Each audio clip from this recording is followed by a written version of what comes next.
I thought we were building a go-kart. I thought you said we had a fab table. We do.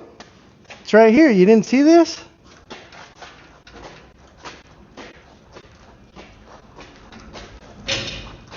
Check that out.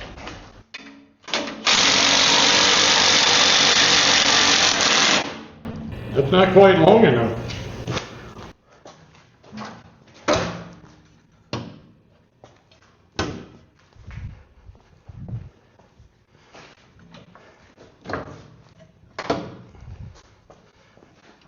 How about that, pal?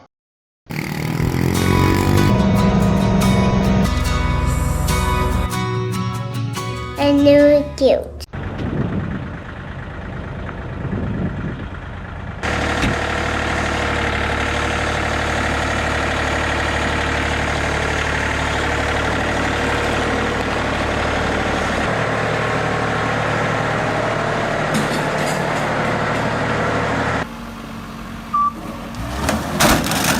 Hey guys, so we got this pile of metal here and we're gonna build a table. I realized when we were doing the gantry project that it'd be super handy to have a fabrication table in here.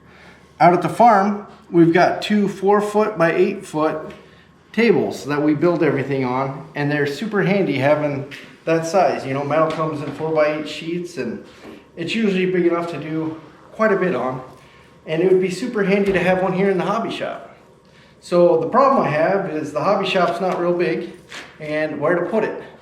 So I have this cabinet here that I actually got at a garage sale from our school, and it fit pretty good here underneath this workbench, you know. So my workbench is a little high. It's a little up high because this used to be my welding shop. The hobby shop used to be my fabrication shop, and we used to build everything in here out of metal.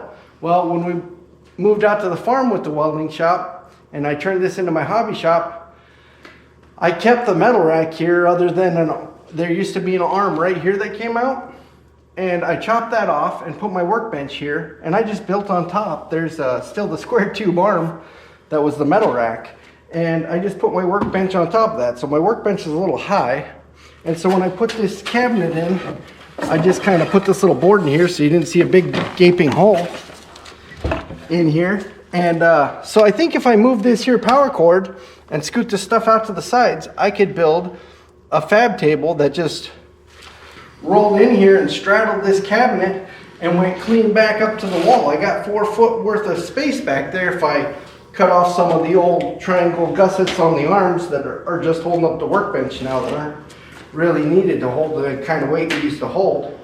Anyhow, I think we can make a welding table that would just kind of tuck away up in here and have some roller wheels that we can wheel it out, and then we can drop it down so that it's not on the wheels, so that we have a nice steady table, or at least it's the plan.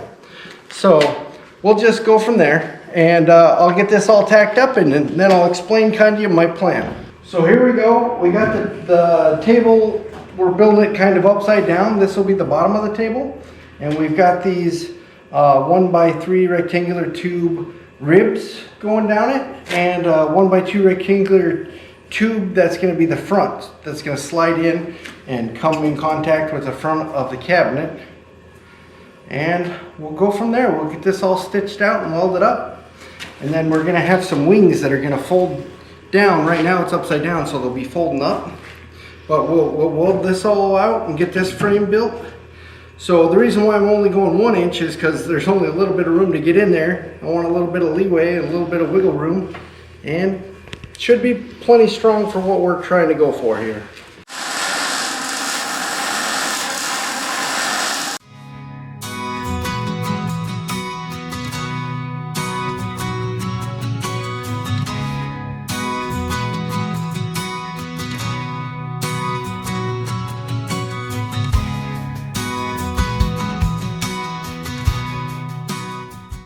Hey guys, so here's where we're at in the project. We got the legs on each side, and I got this crossbar, and this whole thing's upside down, so this will be where it'll end up tucking in underneath the front of the cabinet. But that really, I mean, it firmed this thing right up.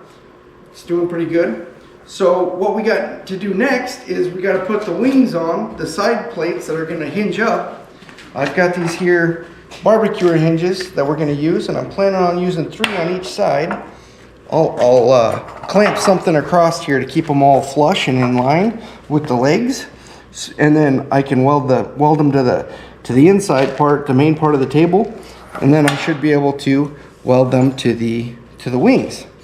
And I've got these parts. I had these parts cut so that I could fold this and it'll fit inside of the legs and strengthen the wing of the table. I'm probably going to end up cutting these down a little bit, I think, because the more I think about it, the more I need to have the brace that's going to fold up and hold these wings in place. I need room between the legs and the frame, so I think I'm going to end up cutting these back a little bit so that I have room for that. And then I might also have to shorten these so I can bring my frame in, because we're going to have a cross brace that comes across here, like what's on the other side here. So I've got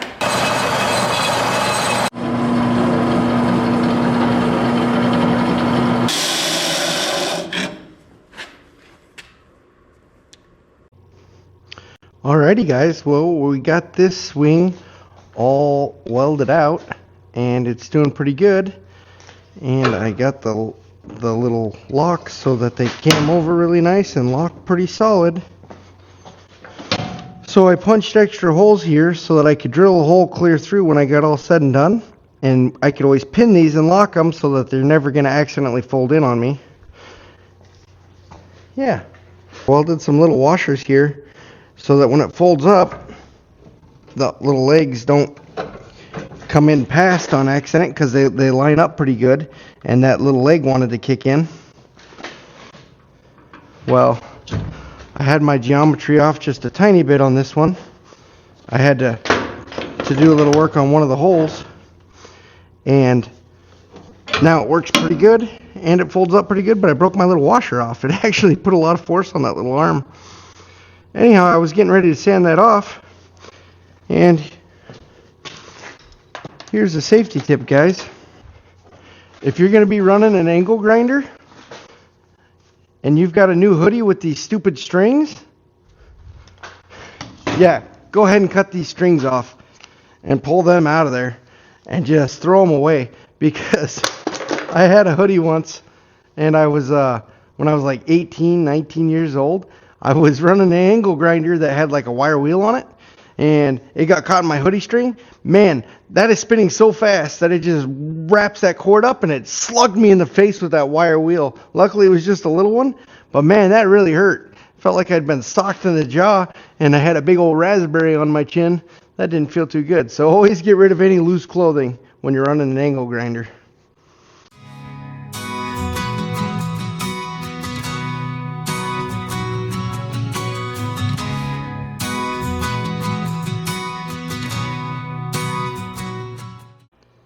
Hey guys, so where we're at now, we've got the wings on the table and all the braces to lock them when they fold up. And so what we need to do now is put on our wheels to raise it up and down. So I've got these brackets here, and we're gonna put some little tabs on here so we can bolt it and have it pivot up and down like so. And to be able to make it lift up and down, we're on to plan B, because my first plan to use some more of these little tie brackets and have like a toggle sort of latch thing. Well, we gave it an experiment, and my wife may or may not have been correct in saying that it wasn't going to work. Which is okay. We didn't at all run all over town trying to find enough of those to get this project done, just to find out that it's not going to work. You know, sometimes life's like that, and that's okay, because, you know, there's always plan B or C or however many plans it takes to get the job done. So what we came up with is we bought these ratcheting chain binders, and what they're for is, like, if you're going to load a backhoe on a trailer, you can hook some chains to it, use these little guys, crank the little ratchet, and the whole thing gets shorter and tensions up it'll tension up the chains. Well, then your backhoe's going nowhere. Well, we don't need to hold a backhoe, but we do need to get these legs to go in and out. And the nice thing about these is they have a left hand and a right hand thread. And, you know, I was looking at different options because I was looking at using some tractor top links that hold the top of your 3-point. They're really strong. But why I didn't go with those is they just have a standard, you know, pointy thread, just like a regular thread. They had right and left hand, but the beauty of these ratcheting chain binders is they have what's called an Acme thread.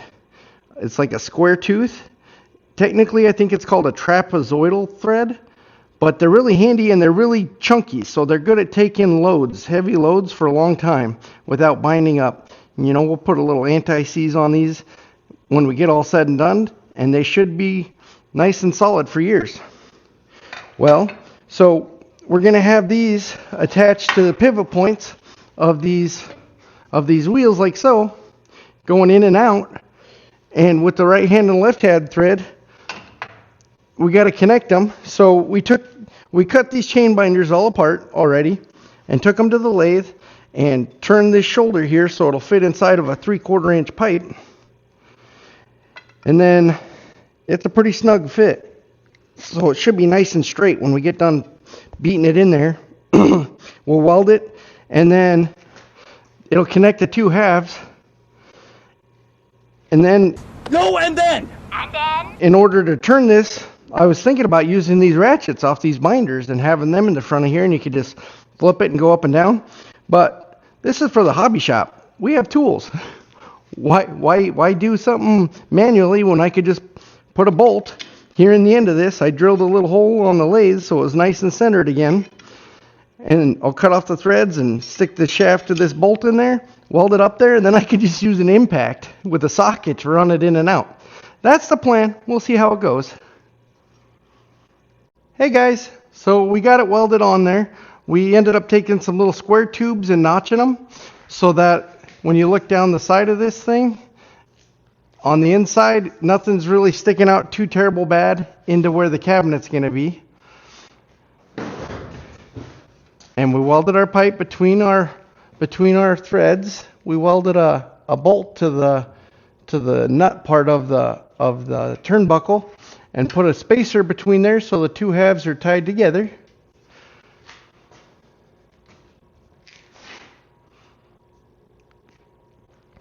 But with this tie rod connecting the two,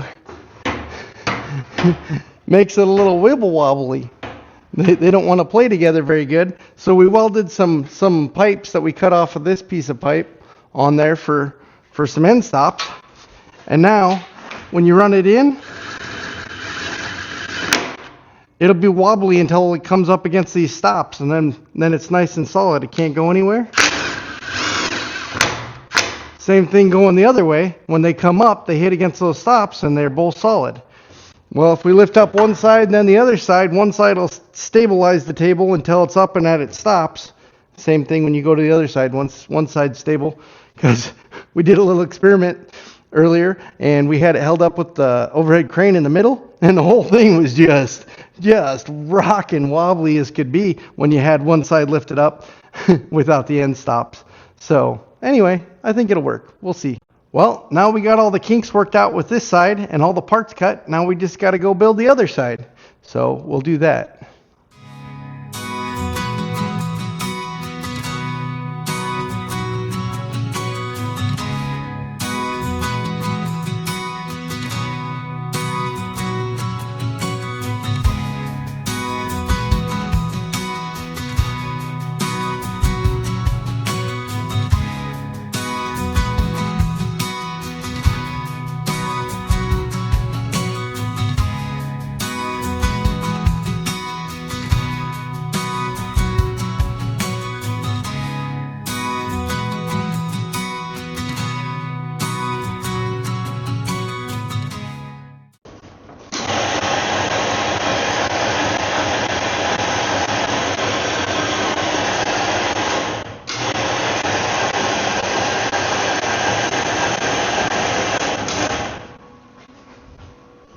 Well, that's as high as we go. Which I guess is high enough.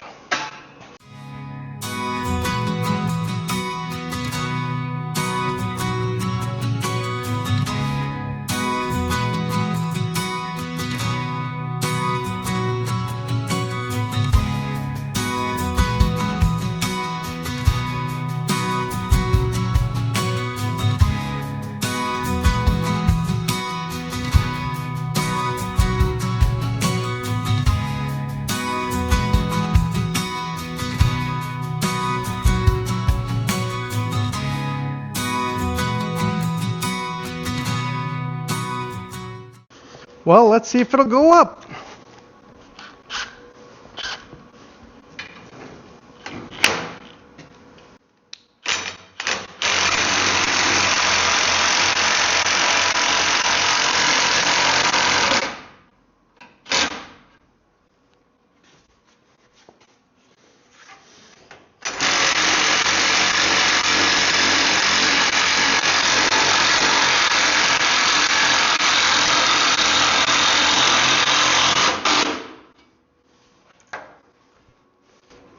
Oh yeah, that's sweet. Oh yeah.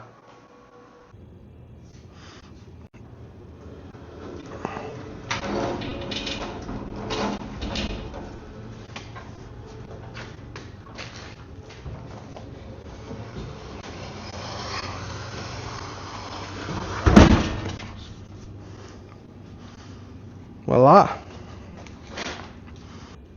Well guys, that's been a pretty fun project, having that fab table fold away and go out of sight. So my camera guy Trevor, he used to be a jet aircraft mechanic, and he says, man, that reminds me of the airplanes that go on a carrier.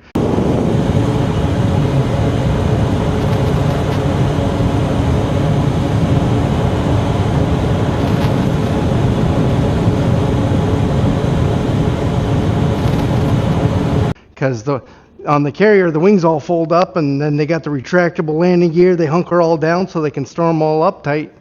Well, this is a carrier-based fab table for the same purpose, easy storage. Look at that. It doesn't take up any shop space when we're not using it. So that's pretty cool. Well, I think it's going to be super handy. And that's it for this one, guys. Remember, me and Jesus love you. Talk to you later.